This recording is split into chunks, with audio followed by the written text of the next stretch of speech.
9 अक्टूबर को बालाघाट में भीम आर्मी एकता मिशन के लोगों ने आम्बेडकर चौक में प्रदर्शन किया। इस दौरान उन्होंने सीजेआई गवई पर जूता फेंकने वाले अधिवक्ता राकेश किशोर और बाबा साहेब को अंग्रेजों का एजेंट बताने वाले अधिवक्ता अनिल मिश्रा का पुतला दहन किया।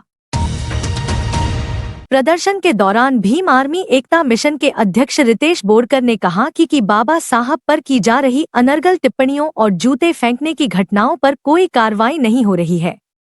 उन्होंने आरोप लगाया कि इससे स्पष्ट होता है कि ऐसे लोगों को सत्ता का संरक्षण प्राप्त है। बोरकर ने आगे कहा कि देश में मनुवादी सोच प्रदर्शित हो रही है, जिसका वे विरोध करते हैं। उन्होंने मांग की कि जल्द से जल्द इन मामलों में कार्रवाई की जाए, अन्यथा भीम आर्मी भारत एकता मिशन के प्रदेश अध्यक्ष के आह्वान पर 15 अक्टूबर को उग्र आंदोलन किया जाएगा, जिसमें अनिल मिश्रा के घर पर 10 लाख जूते फेंके जाएंगे। आज भीम आर्मी भारत एकता मिशन के तमाम साथी यहाँ पर उपस्थित हुए हैं। इसके पीछे दो कारण हैं। पहला कारण ये है कि विगत 5 तारीख को एक ग्वालियर का मनुवादी वकील है जिसका नाम अनिल मिश्रा है। वे पिछले 3-4 महीनों से लगातार बाबा साहेब के ऊपर लगातार अनर्गल टिप्पणी कर रहा है। इस बार तो 5 तारीख को उसने हद ही कर दिया। उसने बाबा साहब के खिलाफ में उन्हें गंदा बोला, उनको अंग्रेजों का एजेंट बोला और उनको ये बोला कि हम बाबा साहब का जो वजूद है वो ख़त्म कर देंगे। उन्होंने संविधान नहीं बनाया। इस इतनी गंभीर जो उन्होंने अपनी टिप्पणी दिया, लेकिन फिर भी उसके ऊपर कोई भी FIR नहीं हुई है, तो इससे साबित होता है कहीं ना कहीं उसको बहुत बड़ा सत्ता का संरक्षण प्राप्त है और किसी ना किसी का उसको संरक्षण प्राप्त है।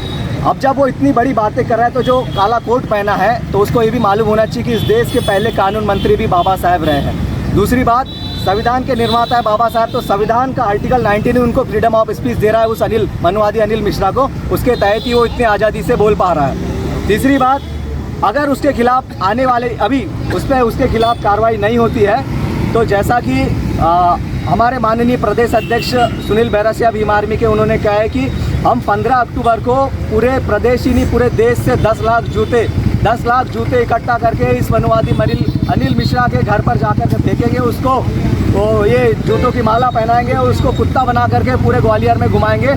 और ये पूरा हम कटिबद्ध है ऐसे मनुवादियों के ऊपर ऐसी कार्रवाई करने के लिए। मैं डंके की चोट में बोल रहा हूँ कि हम यहाँ से भी जाएंगे और कम से कम 10 से 20 हज़ार जूते हम भी जाएंगे और अनिल मिश्रा के मुंह पर फेंक करके आएंगे।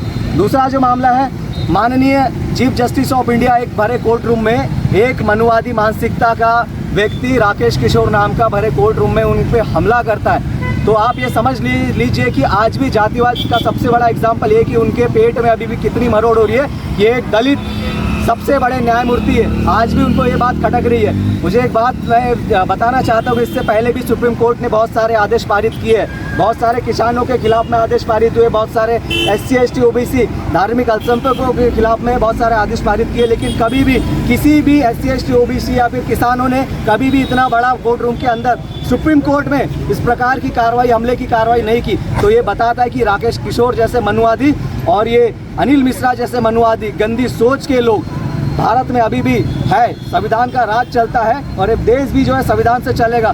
अनिल मिश्रा और राकेश मिश्रा पर हम ये मांग करते हैं महामहिम राष्ट्रपति महोदया के माध्यम से कि उस पर, इन दोनों पर कठोर से कठोर कार्रवाई जल्दी से जल्दी हो।